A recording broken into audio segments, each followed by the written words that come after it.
শরীয়তপুর উপজেলায় অবৈধভাবে কেবল বসানোর সময় বিদ্যুৎ স্পষ্ট হয়ে ফরিদ গাজী নামে এক যুবকের মর্মান্তিক মৃত্যু হয়েছে।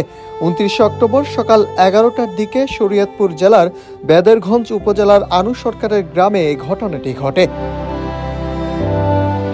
নিহত ফরিদ গাজী শরীয়তপুরের চরশেনশাস ইউনিয়নের গাজীকান্দি এলাকার শামসুল গাজীর ছেলে। তিনি পেশায় একজন ইলেকট্রিক মিস্ত্রি ছিলেন এবং জীবিকার প্রয়োজনে আত্মীয় স্বজনের বিভিন্ন বাড়িতে বৈদ্যুতিক কাজ করতেন।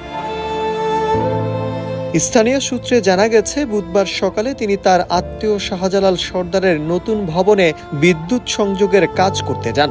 বাড়ির মালিকের অনুরোধে তিনি বৈদ্যুতিক খুঁটি থেকে অবৈধভাবে লাইন টানার চেষ্টা করছিলেন। এ সময় হঠাৎ বিদ্যুতের প্রবল শোকে খুঁটির সঙ্গে ঝুলে পড়েন তিনি।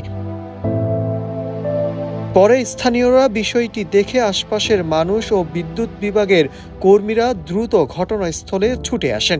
গুরুতর আহত অবস্থায় বেদেরগঞ্জ উপজেলা স্বাস্থ্য কমপ্লেক্সে নেওয়া হয় তাকে।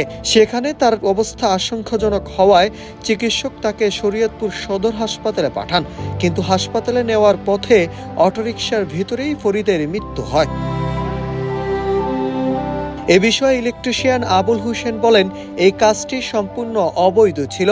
6350 ভোল্টের লাইনে কোনো অনুমোদন ছাড়া কাজ করা জীবন ঝুঁকির বিষয়। পাকা ভবনে নতুন লাইন নিতে হলে অবশ্যই বিদ্যুৎ বিভাগের অনুমতি নিতে হয়। আমাদের কোনো স্টাফ বা অনুমোদিত কর্মী এই কাজে যুক্ত ছিলেন না। আমি তো আইসা দেখলাম এই যে একটা পাইপ এখানে ঝুলে রয়েছে, আমাদের ওই যে 6350 ভোল্টের সাথে একটা পাইপ ঝুলানো। তো আমাদের স্টাফে লাগানোর কথা না, আমাদের লাগাই নাই। পাকা ভবন করলে এটা তো অবৈধ।